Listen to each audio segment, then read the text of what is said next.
My mother once said that humans are a lot like flowers. We have different skin, as flowers have petals.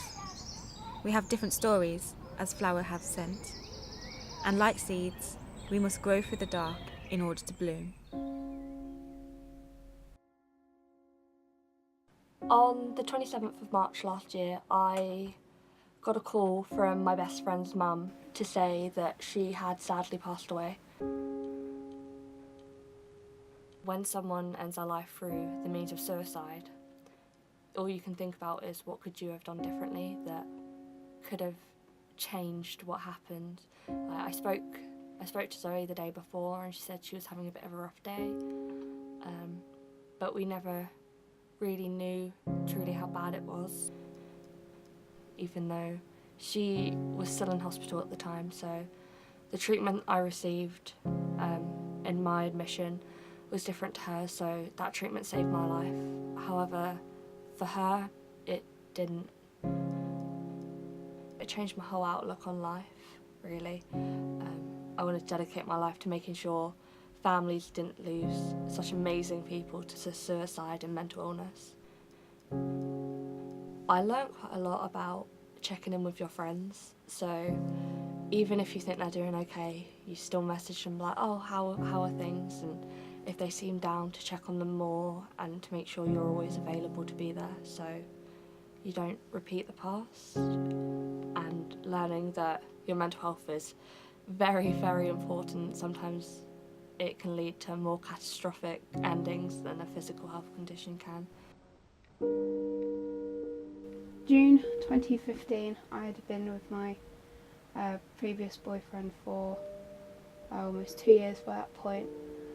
And then one day we got home and we'd had a really nice day out, and then I got back into my room and then he sexually assaulted me and then ended up raping me by the end of it.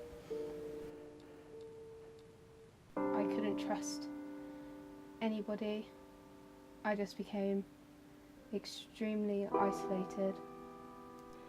Just before my 17th birthday, I started to have massive troubles with food. I went from weighing about 14 stone right down to just under 8. It's something that I still struggle with.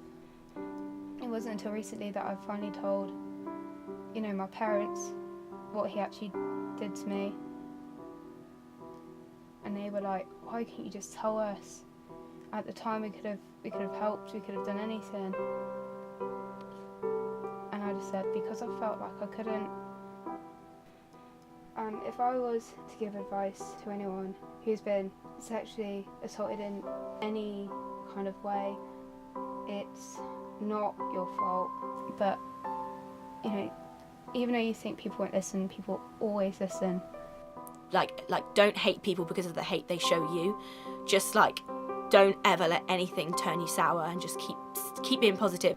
When you're younger, you have this tendency to just feel like the world's against you, and that feel that people do it because they don't love you. And I think the main thing, all you've got to think about is that everyone's going through their own thing, and everyone takes every situation in a different way. I saw my mum kissing this woman. My mum told my dad actually, and then Susie moved in. Basically, Susie's her new girlfriend, now wife, and we didn't really see eye to eye as people.